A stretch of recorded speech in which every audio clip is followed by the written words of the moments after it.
You are listening to Be Amplified, the podcast with Bri and Thaís, episode 17. Hey Amplifiers, welcome to Be Amplified, the podcast. My name is Thais. And I'm Bri Seeley. We are the co-founders of the Amplify Collective, a movement aimed at radically disrupting how purpose-driven women connect and operate in the world. Because we believe it's not just what you do, but who you are that matters. Each week, join us for messages and interviews that will leave you feeling amplified and ready to change the world. Let's do this.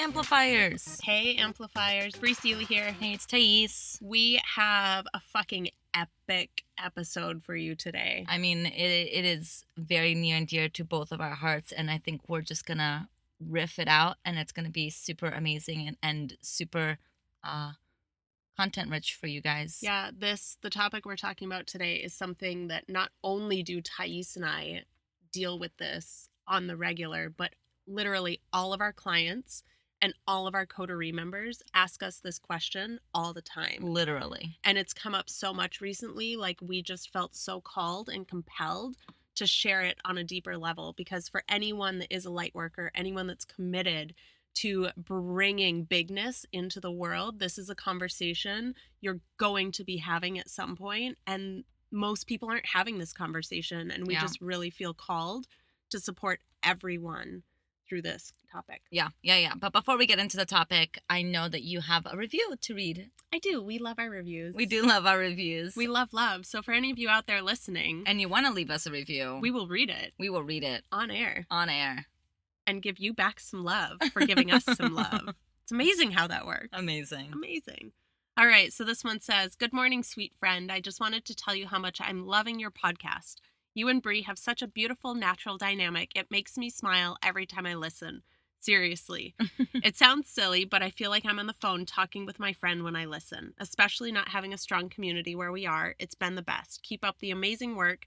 You ladies are making such an impact. I'm so proud of you." Thank you, Lauren, my darling friend from Jersey. You are always on my thoughts, and thank you for sending us such sweet love. We appreciate you, and it feels good to know that, you know, we are making an impact where it's just Bri and I in the closet talking to a microphone. So it feels good that this is supporting you and living an amplified life. Yeah.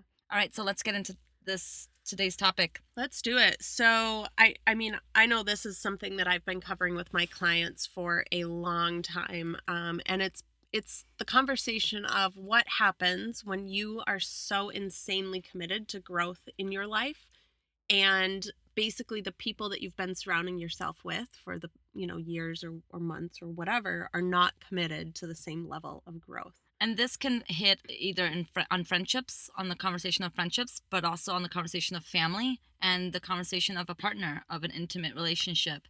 And there is something that happens when we start saying yes to our own inner growth, and we start awakening and understanding that there's something deeper within us that is being called forth. We start to notice that the people around us are no longer the people we need to have around us to reach the next level.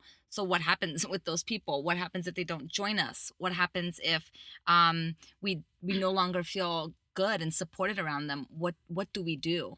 And so we're going to dive into not only the friendships portion, but also the family portion, because we can't get rid of those so easily. Friends and family members are sometimes people that must be in our lives for a reason. And so how do we navigate the tricky relationship that happens when we grow and they don't grow?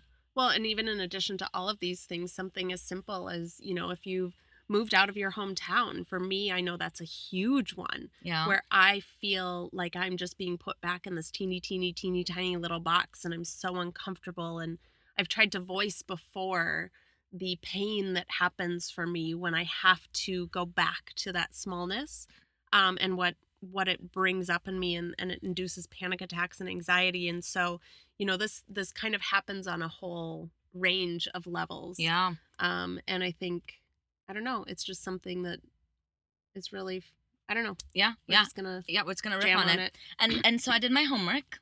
And Thais went on Facebook last night. And I spent a good, embarrassingly 2 hours pouring myself into Facebook and looking back at all of the people that I have lost connections with from high school and from college. And, looking at who unfriended me, and, the people that I once thought were my best friends and who I no longer have any access to or contact with, and the people who I've lost along the ways. And I think this is a good place to start, because as I was texting Bri last night, going through this awful but important journey of going through my past, a lot of feelings came up for me. One of the feelings was a lot of shame that I'm a bad person, that I'm such a bad person that I've lost so many friends. Shame of, wow, I must suck as an individual because look at how many people I've lost. Shame of this idea that when I go back to my hometown, it should be a massive reunion and we should all go drinking and have so much fun and it should be this huge thing. And I know that if I were to go back, it wouldn't be like that. And so we were talking a little bit about what I was experiencing and that shame, and Bree said something really brilliant that I want you to share around what was coming up for me. Shit, what did I say? Hold on, wait, let me pull up our text message exchange. I don't know if people know this, but I have zero short-term memory. Well, I can also remind you. You were like, well, why do we think that we have to be friends with people for a lifetime? Yeah. We live in a society where there is an expectation that we should always be friends with the people we've been friends with. And I think that that's no longer, we don't live in in the 1800s anymore, where you moved out of your parents' house to the house next door and you never really left your town. And because we no longer live in that period, we didn't update our beliefs. And so we still have this idea that we should be friends with people forever.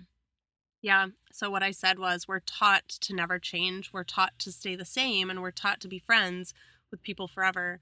Yeah. And that's really not how it is anymore. People come and go from our life as we change and shift and evolve as humans. But we have this like almost sense of guilt that we have shame. to remain connected with people, even if we've outgrown the friendship or if we've outgrown the relationship or whatever. Yeah. And I feel like I've somehow become an expert at letting go of friendships that no longer serve me, almost to the point where sometimes maybe I should have worked a little harder at maintaining that friend. I mean, I don't know. I don't know. It's a hard conversation. I'm being very vulnerable with you guys because I'm certainly not perfect at this. And because I've let go of so many friendships in the past, I have to say that only by doing that did I open up my life for the friends that I have now.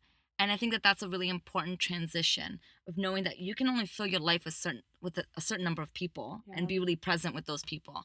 And so imagine if your energy was like from 0 to 10. If you have 10 energy and you can only give your attention to 10 people, who are you giving your attention to? Yeah, one other question that Thais, messaged me last night was like, maybe I didn't work hard enough to keep these people in my life. And I said, well, what's your line? Like, what is your line for the distinction of who you keep in your life and who you don't keep in your life? And I think it was a really poignant answer that she gave me because it's something I've also experienced. So do you want to? Yeah. I basically said I keep the people in my life that I feel fight for our relationship. And fight may not be a good word, but if I'm feeling like I'm the only one maintaining the relationship, it starts to get exhausting. And I'm a pretty loyal individual. And when you're my friend, I feel like almost like a connection to you that is unbreakable. And so when I start to feel you back away, start to feel you're no longer engaged in the relationship, it hurts me to keep holding on. And so if you're not fighting for it, then neither am I. I had a friend back, I don't know, probably 10 or 12 years ago, and I sat down and realized, like, of course, thank God with the advent of social media, I was able to kind of go back and look and be like, for every 7 times I reached out to this person, 7 times, she would respond once. Yeah.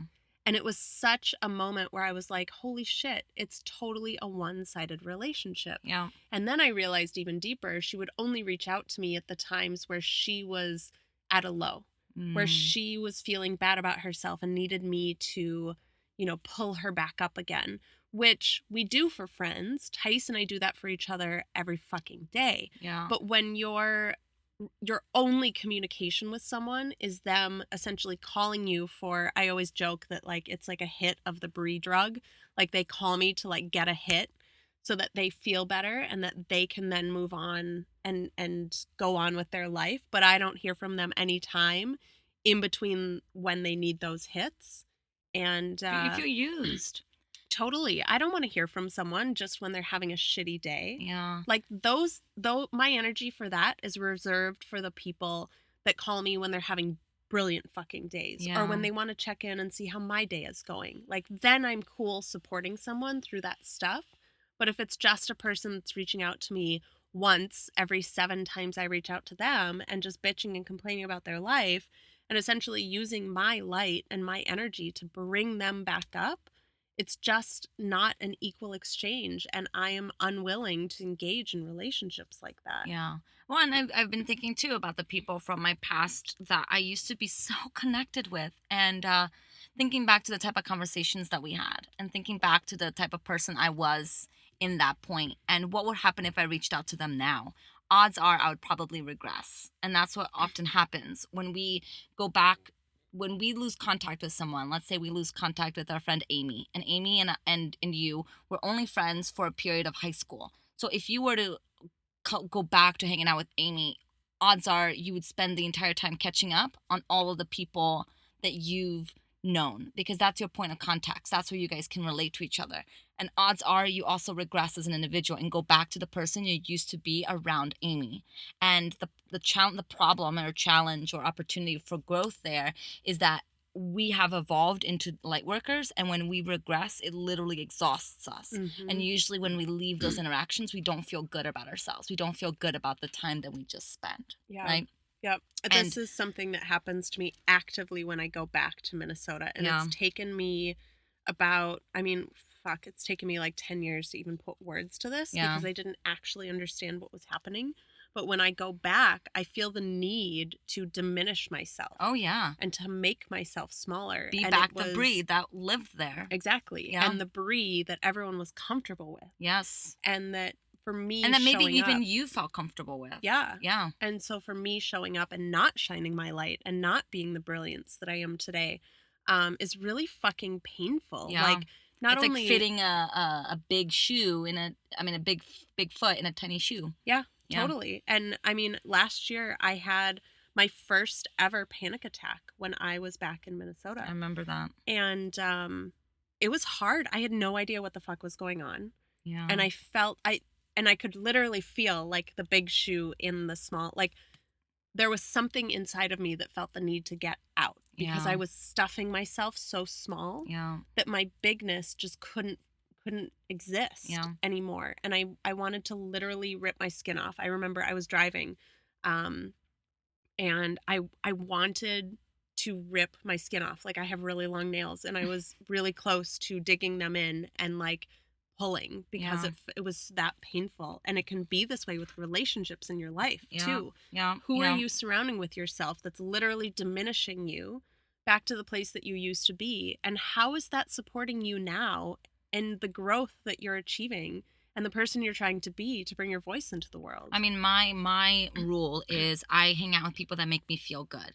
And that you may call that selfish, but I call that being the person who can bring the biggest impact to the world. Because when I feel good, my work lands in people in a bigger way. And if I feel good, the work I do influences the world in a substantial way versus when I don't feel good or feel in doubt or feel insecure, et cetera, et cetera. So feeling good for me is of highest priority. And if I'm hanging out with somebody and I leave that conversation or I leave that context not feeling good, one, I don't blame the other person because I need to take responsibility that I'm contributing to that in some capacity and they triggered something within me that I need to, heal and learn and grow from. I completely acknowledge that. And I don't have time for that shit. I literally don't have time to be hanging out with people that don't make me feel good.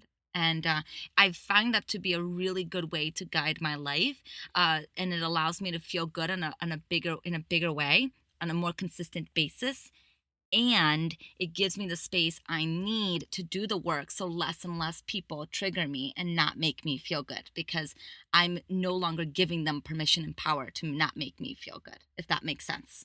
So first we have to remove the drug to do our own healing, and then when we can get reintroduced back into the scene where the drug was, it doesn't trigger us anymore. Does that make sense? You first have to pull out before you can go back in. And so family, that's the hardest thing. I have a quick story I want to share. Okay. So my teacher Tara Brock shares this story. of a man who went to India, and he was there for like 6 months, and he felt like he was enlightened, like on a humble, honest way. He was like, I feel like I've reached a depth of my soul where I can be this being that is enlightened, and nothing triggers me, and I feel really just at home in my body, all this amazing stuff. Like he was like, I feel like I healed everything within me. And then he comes back home and he goes to a family reunion. And he leaves the family reunion realizing just how unenlightened he is, because family is meant to be challenging. It's meant to trigger us in our growth.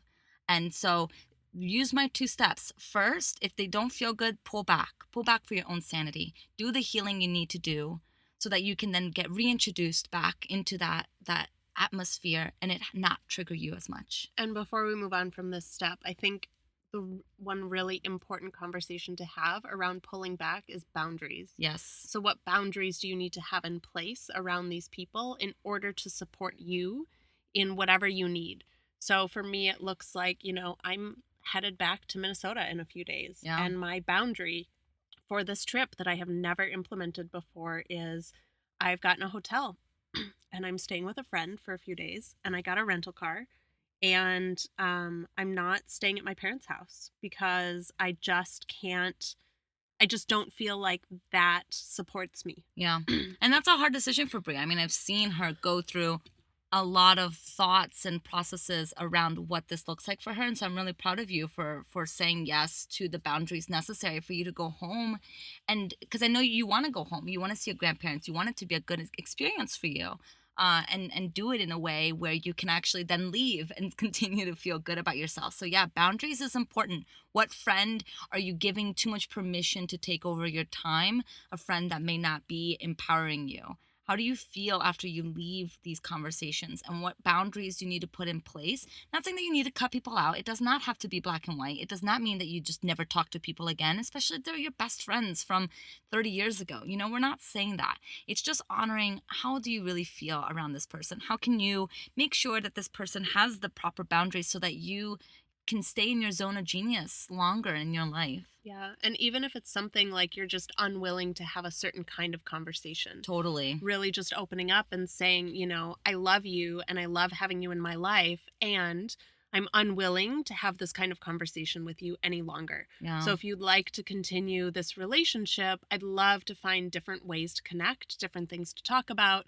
But, having this conversation over and over and over again is not supporting my highest level of growth. Yeah. For me, it's like hanging out with people from high school or college or whatever. And like Thais said, just reminiscing about old shit. I'm such a different person now that going back and remembering all that stuff, and not to say that memories are bad, but going back and reliving and rehashing and all of the things around all of like that time just isn't supportive of what I'm creating in the world. Yeah. So having boundaries around specific topics can help you keep people in your life, assuming they're willing. They might be unwilling. They might want to just live in the past.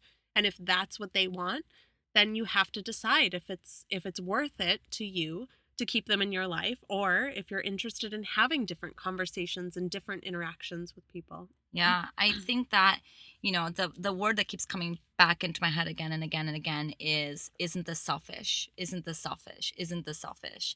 And I have to continue to say it to you guys, if you are feeling that as well, that it's not selfish. It's not selfish to put your needs first. It's not selfish to surround yourself with people that empower you.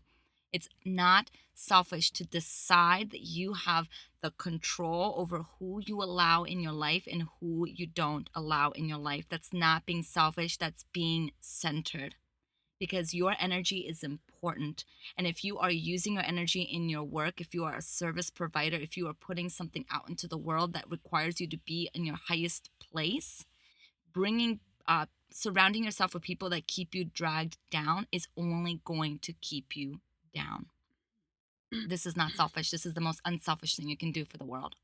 Yeah. And just like Bri said, it doesn't always have to look black and white. It doesn't mean cutting people off. It means having the conversation with yourself and with others. And I can't reiterate this enough either, is making sure that you are taking responsibility for why other people are triggering you.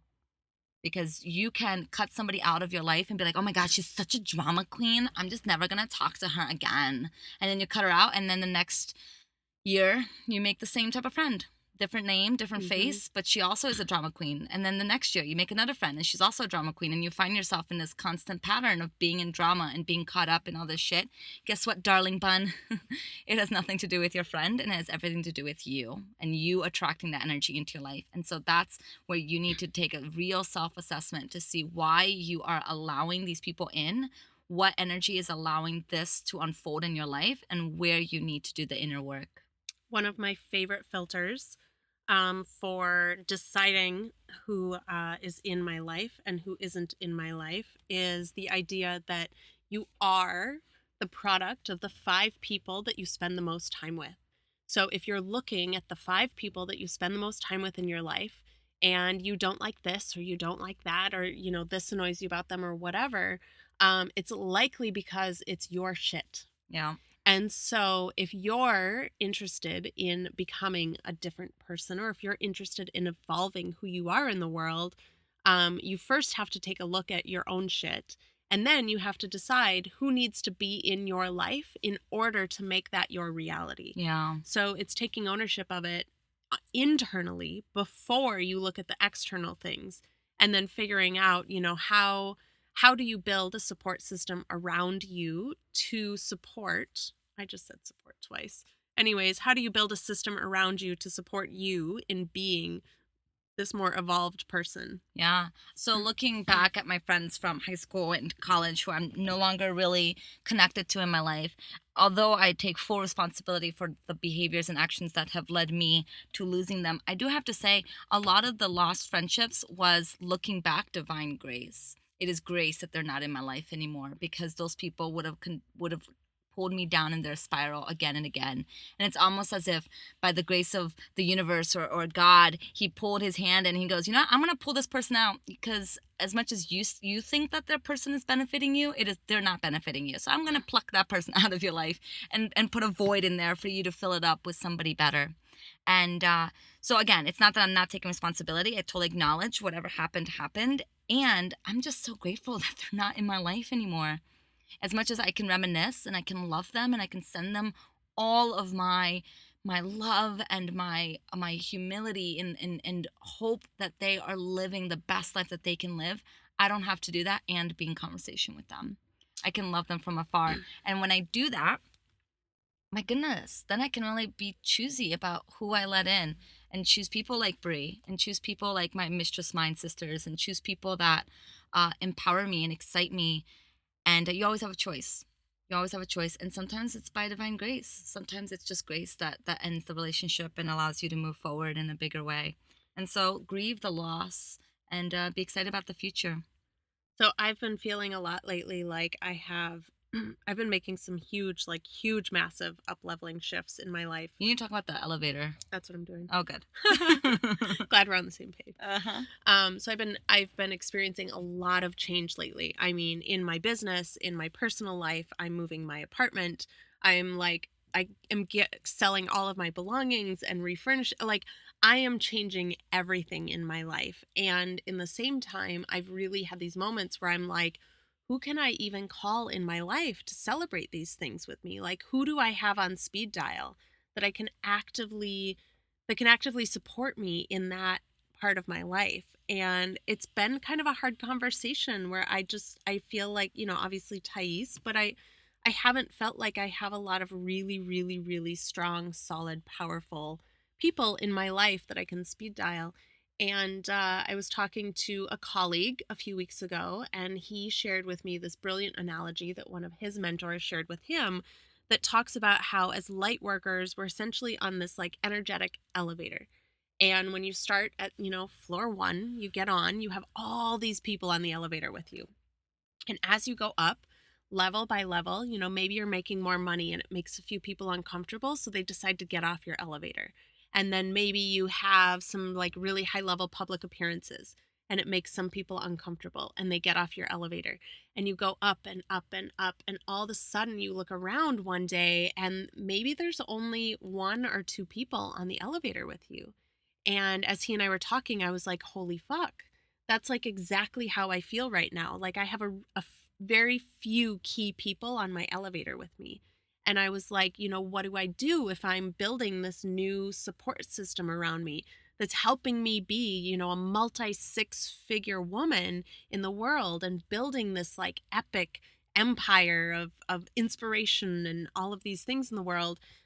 And he said his mentor would tell him that, you might go up a few levels with just one or two people in your elevator, or you might be alone, who knows. And then at some point you start resonating with people that are at the higher levels already, and they start getting on your elevator. Mm-hmm. And it was so helpful to me to know that, it's not going to be like this forever. I'm not going to quote unquote feel alone. And as much as I know that I'm not alone, it was just, it helped a lot. So for any of you right now that are facing this, that are feeling like you're kind of in a lonely space, and that, a lot of people have kind of gotten off your elevator because they're uncomfortable with you embodying and being the light worker that you are in the world, just know that it is temporary. And the more that you commit to this work, and the more that you commit to up leveling and being expansive and shining your light and doing all of the amazing things you're doing in the world, more amazing people will be drawn to you and will join you on your elevator.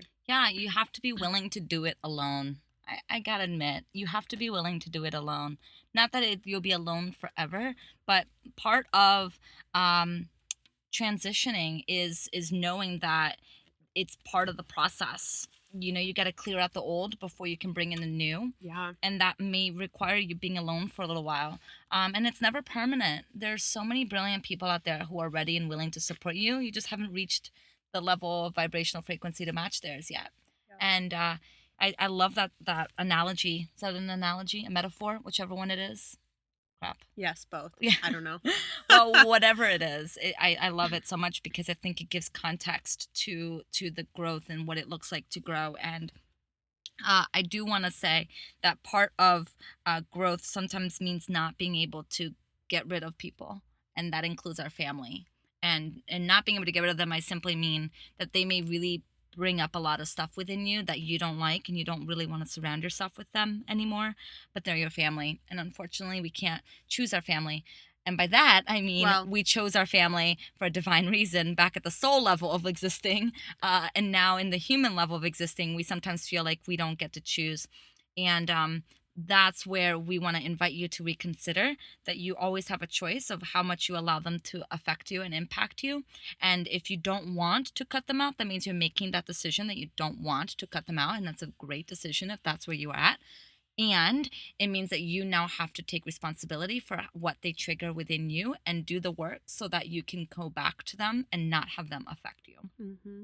Because I refuse to cut my parents out of my life. I adore them. They are my best friends. They are people I want to grow old together. Like, I want to support them through their lives, and I want them to support me through mine. And they have beliefs that sometimes don't align with mine, and they have points of views, and they have way of doing things that are not aligned with me, and that's normal because they're human and they are entitled to their opinions as well, even if I don't want to say yes to them. I don't have to go to the extreme of saying, well, then fuck you, I'm never talking to you again. What I do, what I do instead is I sit a lot with what's coming up within me and honor the challenges and the triggering, and I come back to them, and I come back again and again. And I say, in my mind, energetically, I give you space to be who you are without it impacting me and my life. And I kind of even imagine a bubble being wrapped around them. Whatever they say and do to me can't affect me because they're in a bubble that I've put them in. And I can love them and honor them and support them without giving them permission to come into my bubble and to affect me in my life. And so that may be a helpful vision for you to have as well if you're having challenges around people who you love and adore, but may have skewed ideas of what you should do. Yeah. Yeah. I mean, uh, ideally, when you do reach an enlightened state, nobody can impact you or affect you because you don't give them permission to do so. But in order to get to that work, you first have to do your own inner work of why is that triggering you. And I keep coming back to that, guys, or ladies, because this is the most important work. The world is not about what you're looking at. The world is about what's inside of you. That's just a reflecting out. And the more you can do the work inside of you, the more you're going to reflect that out. And one thing I want to add, and I know Brie has some stuff to say about this because it's part of that elevator thing, is if you want a community of high powered people around you and you're just not sure how to get there or how to attract them into your life, it starts by you believing that you're worthy of them. Hmm. And that it starts with you believing that you can attract that type of people into your life, and Yeah. and then create space for that to happen. Yeah, I met someone earlier this year. It was an introduction, and we kind of met on a dating level, but aside from all of that, it totally ties in. He was a CEO, he had multiple employees, he owned an airplane, like it was all these things. And inevitably, I had to take a step back and look at myself in the context of the whole situation, because I kept having these things of like, I don't deserve to be, hanging around with someone that owns an airplane. And I don't deserve to be hanging around with someone that, is this level of CEO and that has all these employees and like all this stuff and blah, blah, blah. And at the end of the day, he was not the right person for me. And actually, I was not a huge fan of him as a person. But beside all of that, I had this huge awakening where I was like, holy shit, I don't see myself as being worthy of being surrounded by those kinds of people. And so it's interesting to even watch over the last 3 or 4 months the transformation of now I'm actively calling those kinds of people into my life. And it starts with me believing that I fucking deserve to be sitting at the table with them. Yeah. Like, I fucking deserve to be hanging out with 6 and 7 figure entrepreneurs that have 20 employees and yachts and like all of, and it's all external bullshit. I totally get that. And regardless of what it looks like on the outside, it was that internal thing of I don't deserve to be sitting with these people. Yeah. I don't have a voice that is equally as powerful as theirs. And so, like Thais has said, it's about owning your shit first. Yeah. And the more that I've owned within myself that I do fucking deserve to be sitting at a table with those people, and I do fucking deserve to be on their speed dial and to know them and get invited to their things, and then it started drawing more of those people into my life. And so, kind of relating back to the elevator metaphor, one of the things I've been doing in my meditations is calling in those people to join me on my elevator at an Yeah. energetic level, because I know the more that I can, energetically vibrate with that, the quicker it's going to present to me in my external world. Yeah. Yeah, and this is where I think Brie and I balance each other out a lot, because whereas my work is really focused on the healing stuff, she's really focused on the manifesting the future stuff, and so it's really cool when we get to work together and bringing our two perspectives. Not that I don't do hers or she doesn't do mine, but together we bring a really cool perspective on life, and so yeah.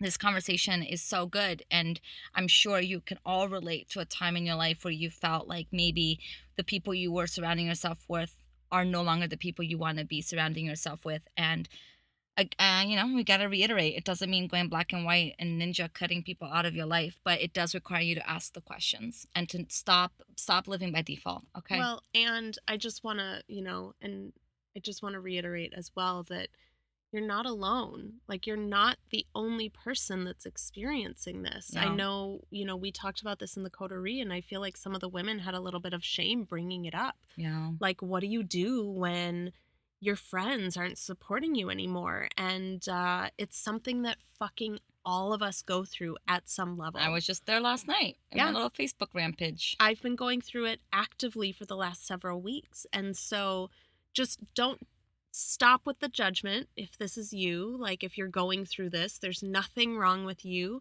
You're no different than the rest of us that are experiencing this as well. And just be easy on yourself and know that, what is it? The cream always rises to the top. Yeah. And just like Tice was saying, go through the healing aspect of it, figure out what you're willing to allow in your life in terms of relationships. And Yeah. it's a process. It's not going to happen overnight. And Yeah. And really look at the shame. That's one of the things I've been really sitting with, is that shame that I told you guys earlier I was experiencing around having no longer those people in my life. And I don't justify the shame. There's no need to justify it. I've just been really sitting with what is coming up for me. Why is that existing in my heart? What have I made it mean about me as an individual? right? So we can have an experience like you feel sad, but that's not enough. We also have to make it mean something. Like I'm a bad person because I feel sad. And so removing all of that and just sitting with the loss. And that's really what's going on here, is that there is a loss. There's a grieving process that happens when we no longer have the people that once were so important to us in our lives. And it's heartbreaking. And whether that's an old relationship or our family or our friends, there is a real grieving process that is natural and must occur. And it's normal, it's human. We are social creatures. Our mind is programmed to be in a social space. And when we lose or disconnect from people that we thought were going to be our friends forever, it can be heartbreaking. It can make us feel inferior. It can make us feel like we are a bad person because we didn't fight enough. And I want you to really trust this feeling of sadness and really sit with that sadness. And you'll notice that it'll start to heal. Of course, it always does. And the best part of that experience is that you become a better individual, because you start to be very precious with the people you allow in. And heartbreak only leads to compassion, and compassion for those that have gone, and the compassion for the people you may be supporting that is going through the same thing. It gives us wisdom. And so that's only when we sit with it, though, and not numb ourselves out. So really Yeah. sit with that sadness and allow it to be just a part of the experience of being human. It's totally Well, good. Yeah. well, we good? I think we're good. Yeah, I think we covered a lot. This is again a universal conversation, and I know that there's so much of this that Bri and I haven't touched on, and this is something we will continue to talk about Yeah. because Maybe there'll be a part 2. yeah, living an amplified life really looks like growth spurts Yeah. and growing pains. That's the best way to put it. Growing Yeah. pains, and just like we have to get rid of our jeans that don't fit anymore, they served a purpose at some point.